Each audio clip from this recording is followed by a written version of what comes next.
Hey, good morning. Already past the hour, so we will start. Shiva has just started a screen share. So Shiva, between Peter and I, we'll keep an eye on chat. And over to you. Thanks, Srikant. So, um, uh, very good morning to everyone. And basically, welcome to today's partner call. So, I'm going to start today with basically talking about okay, where are we with the whole PII scan? So, we essentially completed most of the implementation. We are in basically the QA stage. We have a bunch of issues that have been reported by QA, and we are basically in the process of fixing them up. But we expect that we will essentially kind of be able to release it for beta early next week. And we've already gotten requests from quite a few partners who basically want to be part of that beta. But we expect that this will be part of an open beta. So you can essentially choose, anybody can choose to be part of this beta once we release it next week. And we solicit your feedback once this is essentially released. So um, look out for those features. And we are also adding the documentation so that it becomes easy for you to essentially initiate and run these PIA scans as we move forward. Um, now, on the platform itself, there are certain changes that have occurred, especially in features, etc. The first thing is in terms of reports. One of the things that we basically noticed with a lot of people when they essentially kind of went into the reports is that sometimes the reports were not downloading and then you got errors, etc.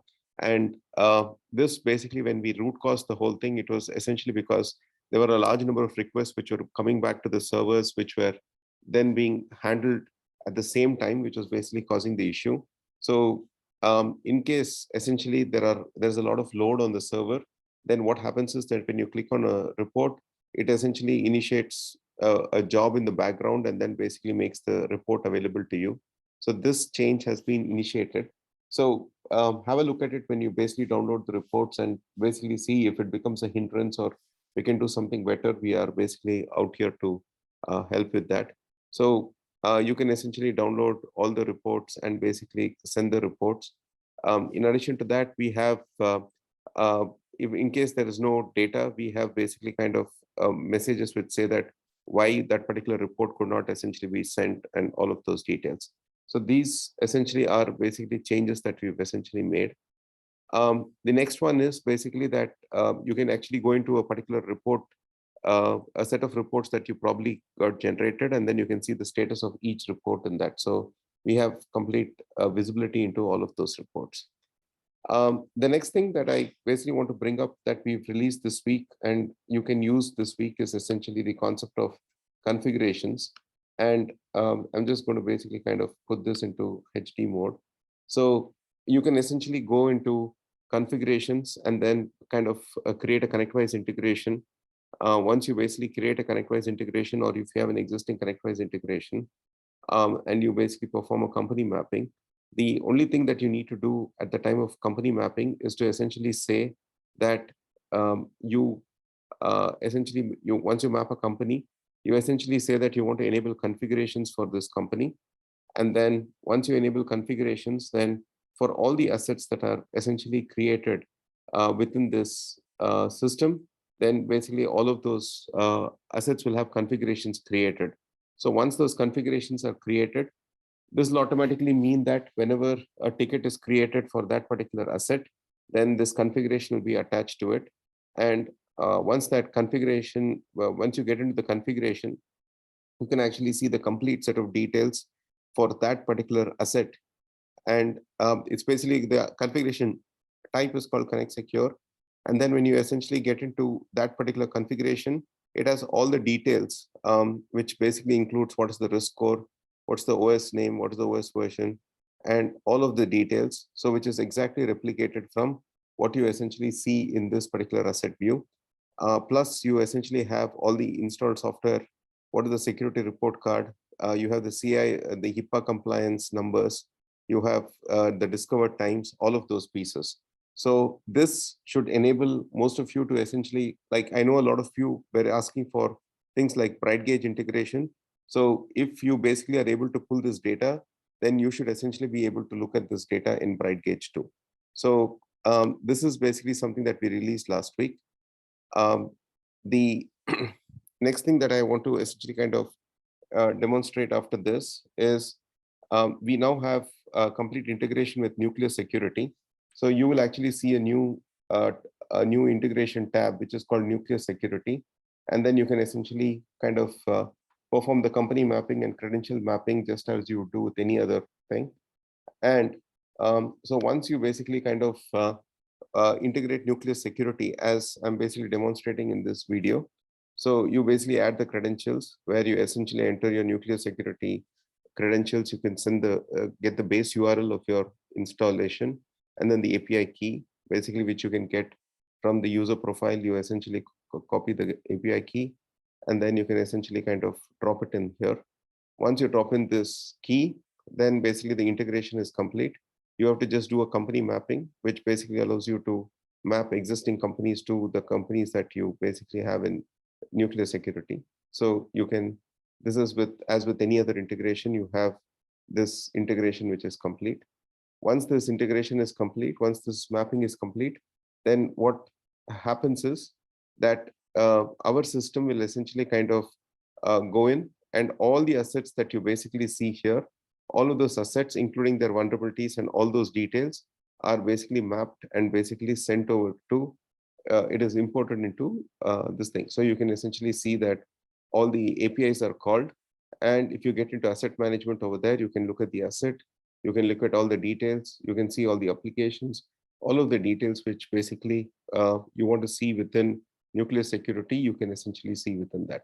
So this is basically like a single click integration, which will allow you to essentially kind of look, it's a different view of data that Nucleus provides. So in case you have that tool with you, you can essentially push the data from what we have into Nucleus security and basically look at that particular data. So this essentially is also something that's already live, and you folks can basically kind of utilize this this integration in order to kind of view.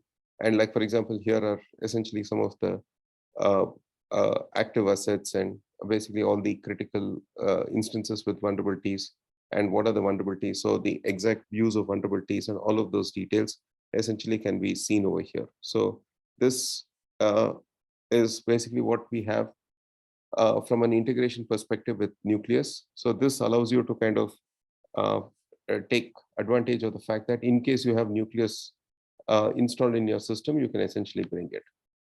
The next thing that I want to kind of walk through is basically like the Microsoft Secure Score report. So as I said, we are essentially moving towards better reporting and better, more deeper integration with the cloud-based systems. And to start off with this, one of the things that our team has released is essentially what is called a Microsoft Secure Score report, which essentially is a daily report that you can essentially get of the entire set of services that are enabled, what are the comparative scores, and what are the secure score reports in terms of compliance, non-compliance. So this is something that you can essentially do. And then if you remember a week back, people basically said that they want the ability to essentially be able to push reports into an Azure Blob and not an SFTP location because of certain whitelisting concerns, etc. So we have the ability now that you can essentially go in, choose an Azure Blob, provide the connection string, and you can essentially push the data into the Azure Blob. So all of your reports can be made available in Azure Blob, right? So that's, so all you basically do is to essentially enter the path, you enter the Azure credentials, and then you're pretty much there. Now, one of the things that we've essentially heard as feedback is, like when you come into the integrations page, it's not very clear whether a particular integration is enabled and how many companies are mapped over there just by looking at the page. So in order to address that, the team has come up with this solution. So you can see a check mark, which basically means that this particular integration has been integrated with. And so basically it is showing you that it is integrated. And the number within the circle there shows you how many companies are mapped in that particular integration. So this basically gives you a bird's eye view of which are the integrations that you're using within your organization. So that way you don't have to basically kind of click through and go inside and then figure out whether something is integrated or not integrated. Okay. And then one of the things which was asked by a few folks, we have not yet released this, but this is basically planned for release. So one of the things is that when anybody within your organization, so the way that the integration with your SSO works is that if, for example, somebody's integrated with Office 365, I basically log into Office 365 and then log into the tool, then what happens is that a user entry is created, but basically it's assigned as a role which is called no role, which basically means that they cannot by default access the system or view anything in the system. However, there are certain partners who are asking us for a default role definition where they can only do a read only or something of that order, and they should be able to access this system. So in order to enable that, we are basically giving you the ability to define what should be the default role when basically a new user basically comes in through the SSO model. And this is something that you need to basically use very carefully, because what this would essentially mean is that anybody who has access to who is able to log into the system will basically get this role. So which means that if you give them read-only access, they will be able to read data across all of the companies and etc. And that is something that you have to decide whether that is valid for you or new. But the default continues to say no role, which means that you have to go into the role mapping inside of Cyber CNS and then assign them a role before which they cannot essentially access any data within the system. So this is the default. If you want to change the default, that is basically available for you. And this was done in basically response to certain requests that were placed by certain folks. Okay, so these are essentially the updates for this week. So apart from that, we are, as I said, we are working on the PIS scan to be released this week. And we are basically in the process of looking at any of the other features, requests that are coming through tickets, etc., and basically addressing them. There are quite a few reports which people have asked for, which we've added, and we are basically waiting for feedback from folks in terms of how those reports are working for them. But this is basically fundamentally what we're working on. And apart from that, as I said, in early March, we will be releasing the new user interface. So a lot of work is happening on the development of that new user interface. So that essentially is the update for this week. If there are any questions, I can take those questions. And so Shiva, a couple of questions. One is from Mark. If you delete an asset, will it remove it from ConnectWise or is it a manual process? Mark, do you want to come up and explain that? Yeah, so if you enable configurations on the integration for ConnectWise, and as you demonstrated, it could create a ticket or bring that configuration over into ConnectWise, manage. If you end up removing that asset from Cyber CNS, does it also remove it from ConnectWise Manage, or do you need to manually remove it from ConnectWise Manage if you want to purge it? So, Mark, if you remember, the way that it works is that it runs a job to basically see if any asset is not there inside of Cyber CNS. It will go and mark that asset as deleted. It does not delete the configuration, but it marks it as deleted, right? So essentially you have a record, okay. of it, but you won't basically, it won't be the deletion of the record itself, but it is marked as deleted. Okay, perfect. Thank you.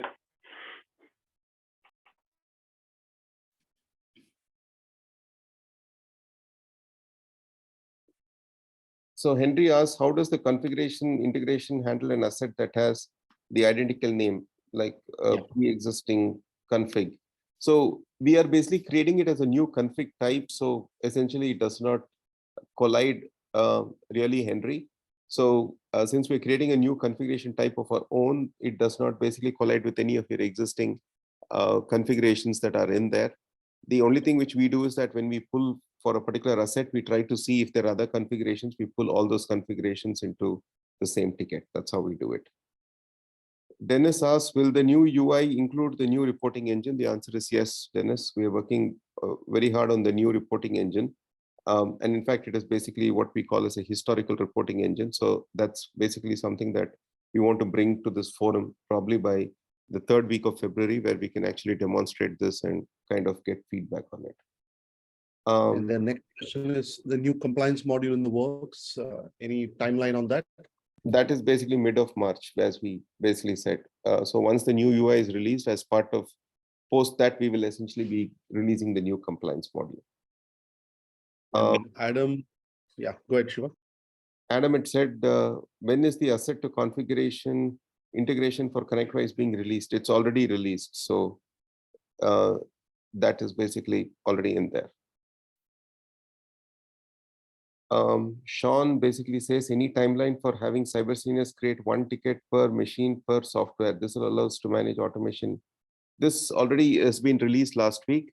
So you can essentially see there is a new category which is called remediation by software and asset. So there is basically a new category. You earlier had remediation by product, you had remediation by asset, and you had remediation by this thing. So so it basically you have something which is called remediation by product and asset. So if you use that, then essentially you will get these tickets.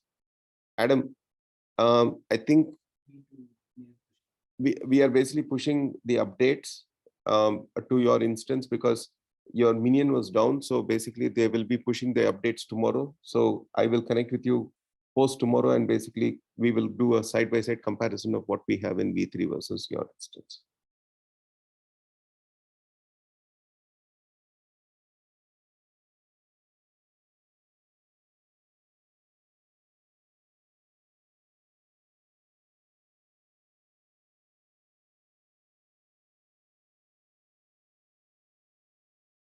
So I think we're caught up on all the questions. Do you have any plans to include scheduled remediation for offline assets? So Mark, what is the, I didn't understand this piece. If you can. Yeah. One of the things that we've been looking for, it would be a really nice, I guess it's a feature request, would be if it was possible when an asset is offline, when we want to do remediation, that it schedule it for the next time it becomes available. Otherwise, we have to check and make sure that the asset's online before we can do any sort of remediation. It would be nice if we had an option to schedule it next time it comes online to just perform the remediation.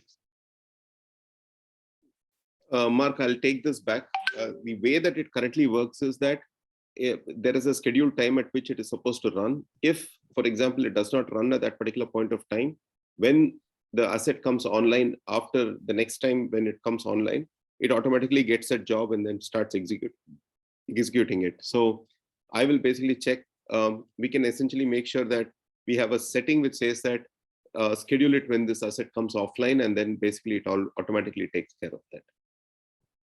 Okay, so you're saying that feature currently exists, but yes, you could potentially include a button for it? Yes. So we can schedule remediation for an offline asset, and when that asset comes online, it should just remediate, correct? Correct. Oh, okay, thanks. Does the remediation by asset function similarly in the auto task integration prior to remediation? Tickets for multiple endpoints would contain too much text info for the tickets. So it basically functions the same, David, across all of the PSAs. So the content is essentially something that, again, you can customize. It's a template, which basically contains a table which tells you what are all the products, what are the versions and the remediated versions. So you can basically look at it over there. So it basically is the same format which is used for all of the PSAs, whether it is Hello PSA, ConnectWise, Autotask, all of that. Essentially, it sends the ticket information is the same.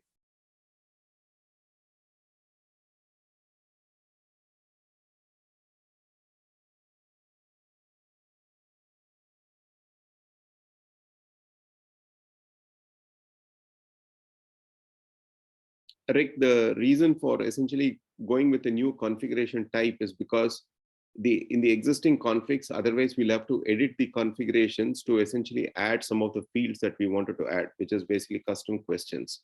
So the custom questions, when we start adding it to the existing configs, and then when multiple people are updating different fields, it becomes an issue. So which is why we basically chose to go with that. Chris, I saw a Reddit post suggesting that pricing may be changing. The answer is no. We've already established that multiple times that at least in the near future, which is probably in the next 12 months, we are not basically changing any pricing. But we will have new modules for which basically there will be additional pricing, and that we've already told you. And those are basically only the things that will be additionally priced. But pricing by itself is not changing at all.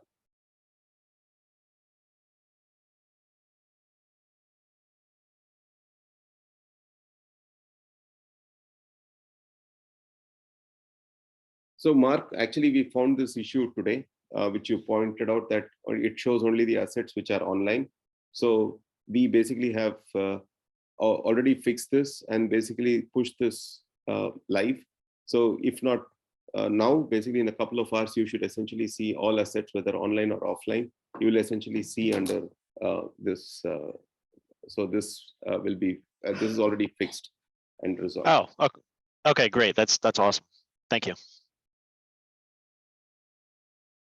For the asset and config attachment with ConnectWise, does it attach existing configs, same name I assume, or create new ones?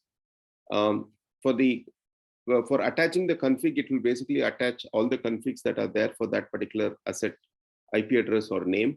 But when it creates the config, it basically creates a new config basically with this new type, which is called Connect Secure. Sean.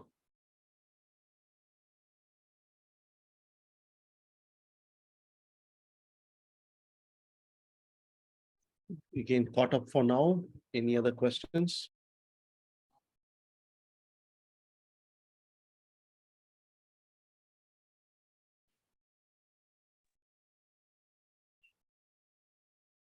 Yeah, Sean has a question, Shiva. Can we have it set to basically attach existing configs and not have to have it generate new ones? We'll look into this, but just want to know if you guys are okay. We can do the following, right?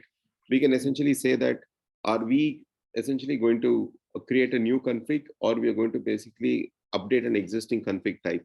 If it is an updating config type, then we will essentially add those custom questions into the existing config type and then basically attach those configurations. So we'll make that an option that basically you can attach.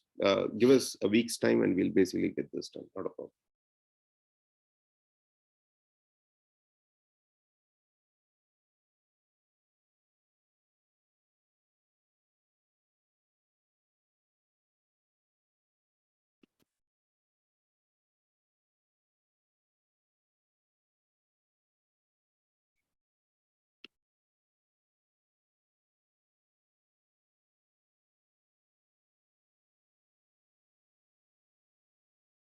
So good. I think we're all caught up.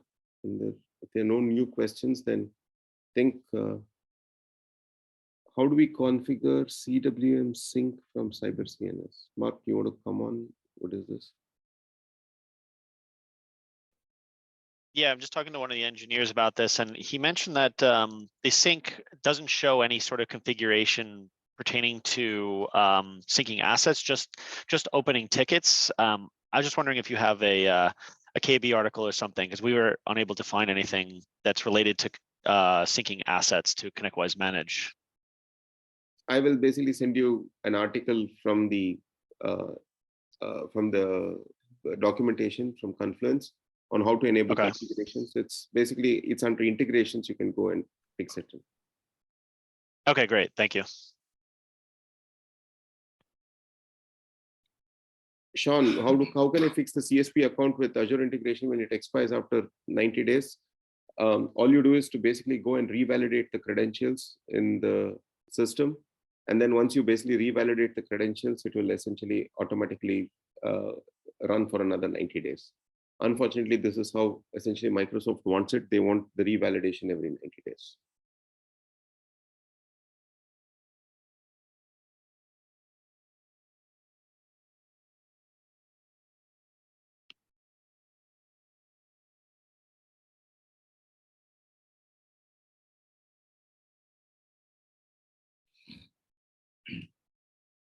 Okay. So Steve, what are the issues you're seeing with application baseline? Now I'm just seeing that I was just looking through some of the anyway, Sentinel agent, which exists on a computer that is in our application baseline. And I just checked the asset itself. It shows it's there, but the remediation plan says it's not there. Understood. So we'll just check, Steve. Sometimes what happens is that it might basically be because of the regular expression or the this thing that is in there. So we'll have the engineer check and basically see why that is occurring. Because there are some tools, for example, which essentially suddenly start putting the version number as part of the application name. So in those cases, basically, you might see some inconsistencies that will crop up. So we try to basically remove those inconsistencies to the extent possible, but in some cases, we still see this issue. That's why I checked Sentinel-1. It does say Sentinel agent, that we're checking for Sentinel agent, and it's saying no. So anyway, I'll just put a ticket in for that. Yeah.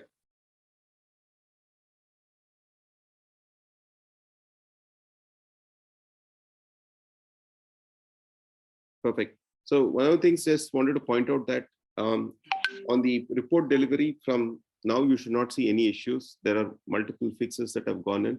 If any of you faces any issues, please let us know, because right now that whole piece has been streamlined so that basically there are multiple retries and basically making sure that the reports get delivered to you. If you see any issues, basically please feel free to directly reach out to me and I will basically get this taken care of.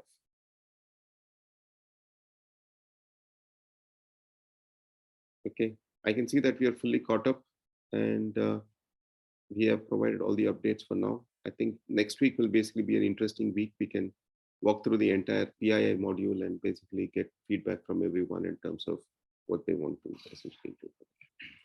So thanks everyone and have a great week. Thanks, everyone. Thanks. Thank you. Thanks, guys.